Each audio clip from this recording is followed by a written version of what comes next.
Évangile de Jésus-Christ selon Saint Jean. Jésus disait aux Juifs: « Je suis le bon pasteur, le vrai berger. Le vrai berger donne sa vie pour ses brebis.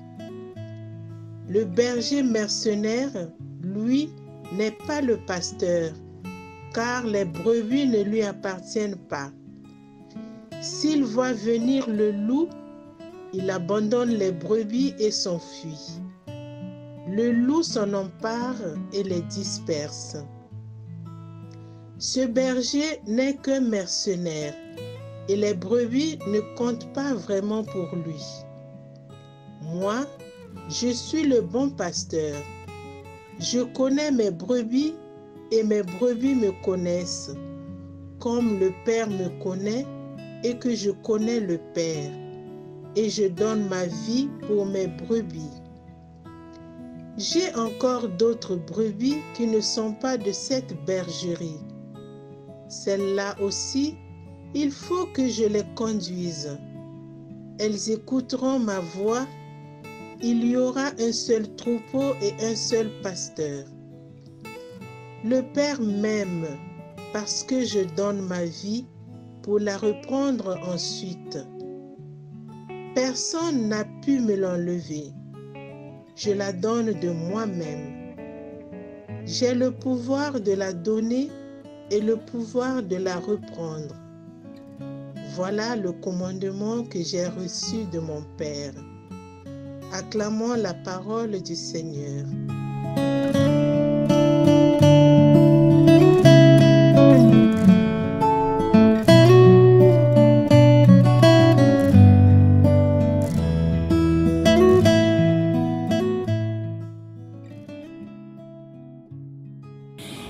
Bien-aimés dans le Seigneur, aujourd'hui nous célébrons le 4e dimanche du temps de Pâques.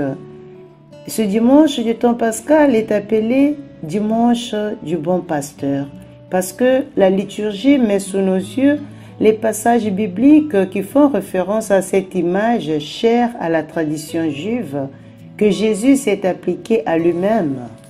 En ce sens, l'image du bon berger ne nous fait pas réfléchir uniquement sur la figure du berger, mais sur la relation berger-troupeau. Il faut cependant commencer par corriger la perception que la modernité a de cette image.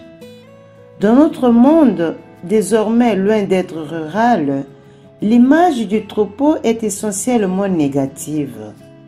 Nous avons tendance à l'associer à des concepts tels que massification, manque de personnalité, l'incapacité à se gérer soi-même. Mais sa signification dans la culture biblique est différente.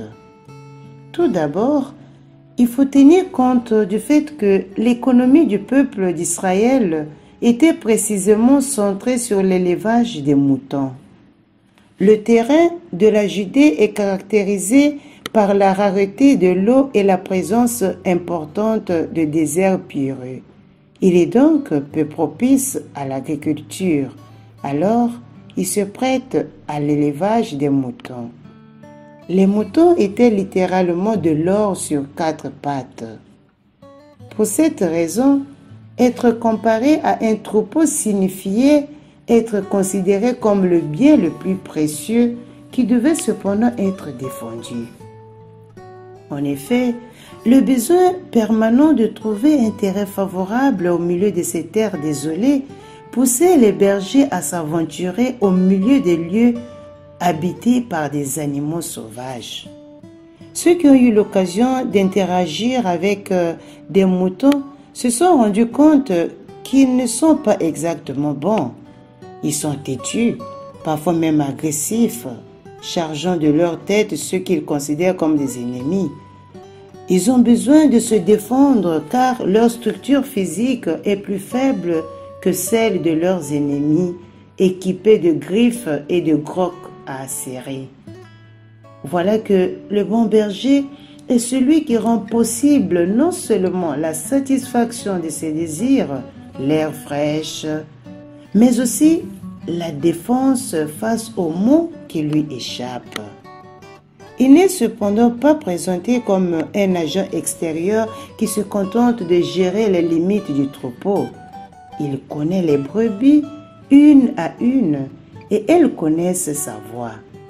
Il existe une relation de réciprocité qui fait allusion à l'intimité qui parvient à dépasser la nature suspecte de cet animal.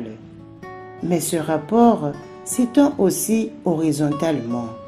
Les brebis, qui ont normalement tendance à se disperser dans mille directions, si elles n'ont pas de guide, parviennent à devenir un seul troupeau grâce au berger. Ils parviennent à se retrouver ensemble au sein d'une appartenance mutuelle où le fait d'être connu par le berger est précisément une garantie d'unicité et certainement pas d'uniformisation. Prions donc Jésus, le bon berger, d'être un bon berger pour nous, son troupeau. Bon dimanche à tous.